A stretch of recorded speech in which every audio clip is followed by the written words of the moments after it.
Good morning, second class. Today we are going to start English subject. Take out page number 25, chapter number 4, A Wise Counting. Wise counting ये story Akbar और बीरबल की story है। बहुत ही interesting story है जिसमें crow को count करने के लिए ड्यूटी दी जाती है बीरबल को। तो let's start this story. Once Akbar and Birbal were walking in a garden. एक दिन क्या होता है, अकबर एंड बीरबल वॉक कर रहे हैं। कहाँ? गार्डन में। They were discussing about some political things. वो कुछ पॉलिटिकल थिंग्स के बारे में, यानी कि कुछ गवर्नमेंट के जो रूल्स वगैरह होते हैं, वहाँ के लोगों को कैसे अच्छे से रखना है, क्या करना है, उस बारे में अकबर और बीरबल के बारे में पॉलिटिकल चीज़ों के बारे में चर्चा कर रहे होते हैं। सडनली यानी अचानक Akbar asked a very strange question to Birbal. अचानक क्या होता है, अकबर को कुछ पूछना होता है, तो उसके दिमाग में कुछ एक क्वेश्चन होता है, तो वो चाहता है कि वो बीरबल से पूछे। तो अचानक वो बीरबल से एक क्वेश्चन पूछ लेता है। अकबर पूछता है, how many crows are there in this city. Akbar का क्वेश्चन क्या होता है कि हमारी सिटी के अंदर, जिस सिटी में वो लोग रहते हैं, वहाँ पर कितने क्रोज यानी कौवे होंगे। If you give me the answer I will give you 1000 gold coins. अगर बीरबल आपने ये क्रोज कितने हैं ये आंसर बराबर एकदम सटीक जवाब दिया, तो मैं आपको क्या दूंगा, 1000 के गोल्ड कॉइन्स दूंगा, है ना, गोल्ड कॉइन्स।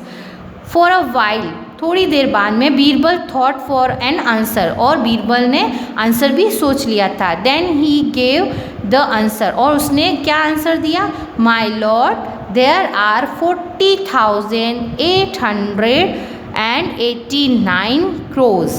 अब देखो बीरबल ने सोच समझ के क्या जवाब दिया कि माई लॉर्ड, मेरे जज, मतलब कि अकबर से क्या कहा कि कौवे कितने हैं, 40,889 है। अकबर ने फिर से पूछा, how can you be so sure. तुम इतना श्योर हो के कैसे बोल सकते हो कि 40,889 क्रोज है। तो बीरबल ने कहा, my majesty make your man to count them. अगर आपको थोड़ा सा भी डाउट है तो आप किसी को भी काउंट करने के लिए भेज सकते हैं। If they find more crows, अगर उन्होंने ज़्यादा क्रोज काउंट किए, it means some have come to visit their relatives in this city. आप मतलब कि क्या कहा था बीरबल ने कहा कि my majesty make your man to count them. अगर आपको डाउट है तो आप किसी को भी भेजकर क्रोज को काउंट करवा सकते हो। अगर ज़्यादा काउ निकले तो क्या होगा कि if they find more crows it means some have come to visit their relatives in the city. अगर ज़्यादा क्रो निकले तो क्या होगा कि बाहर की सिटी से कुछ क्रो हमारे यहाँ आए हैं, क्रोस के रिलेटिव्स आए हैं, वो अपने क्रो से मिलना है। जैसे आप अपने घर पे भी मेहमान आते हैं ना मिलने, तो वैसे ही बीरबल ने क्या कहा कि जैसे कि हमारे यहाँ पे क्रो रह रहे हैं, ठीक है, अगर ज़्यादा क्रो निकले इसका मतलब बाहर से उनसे कोई उनके रिलेटिव मिलने आए हैं।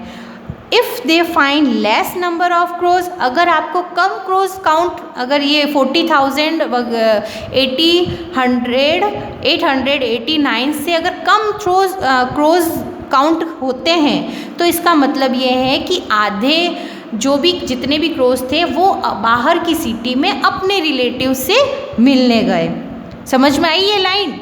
देखो उसने कहा तुम कैसे श्योर हो, बीरबल से पूछा कि तुम कैसे श्योर हो कि 40,889 क्रो है। तो वो कहता है कि आप ऐसा कीजिए, किसी को भी भेजकर क्रो काउंट करवा लीजिए। अगर ज़्यादा क्रो हुए इसका मतलब बाहर से क्रो के रिलेटिव यहाँ आए हुए हैं, इसलिए उससे ज़्यादा हो गए। और अगर कम क्रो निकले तो क्या होगा कि हमारे यहाँ से सिटी से क्रो जो है बाहर की सिटी में अपने रिलेटिव से मिलने गए हैं। मतलब देखो बीरबल ने काउंट नहीं किए, बस ऐसे ही अनुमान लगाया, और ये सच्ची में 4800 क्रोज नहीं थे, उसने तो ऐसे ही जवाब दे दिया क्योंकि वो चतुर था। वो मतलब हमेशा जो उसके जवाब जो होते थे ना इंटरेस्टिंग होते थे। तो आगे पढ़ते हैं क्या है। It means some have gone to visit their relatives somewhere else. ठीक है ना। Akbar understood the Birbal wit and was satisfied with his answer. उसको पता चल गया कि उसने जो आंसर दिया है उससे वो सेटिस्फाइड हो गया। अकबर को पता चल गया, इतना तो अकबर भी समझदार था कि जो बीरबल ने आंसर दिया है मतलब उससे वो सेटिस्फाइड हो गया Akbar. He gave him 1000 gold coin and pressed him, यानी कि उसकी प्रशंसा भी की कि तुम बहुत ही चतुर और इंटेलिजेंट हो और आपने मेरे क्वेश्चन का आंसर बहुत ही जल्दी दे दिया। पर आपको लगता है कि 40,800 क्रोज होंगे? नो। उसने जवाब में क्या कहा, ज़्यादा हुए इसका मतलब रिलेटिव्स आए हुए हैं और कम हुए इसका मतलब क्या हुआ कि क्रो बाहर सिटी में अपने रिलेटिव्स के पास गए हुए हैं। लेकिन क्रो को हम गिन सकते हैं क्या? नहीं गिन सकते हैं ना। लेकिन बीरबल जो है स्मार्ट है और उसने आंसर देकर गोल्ड कॉइन भी कलेक्ट कर लिए। ये थी अकबर और बीरबल की इंटरेस्टिंग स्टोरी। आपको कैसी लगी? आई होप अच्छी लगी होगी आपको भी ये स्टोरी, है ना। तो ये आज की स्टोरी यहीं फिनिश होती है। आप भी रीड करिएगा। Okay, read it. Okay, thank you.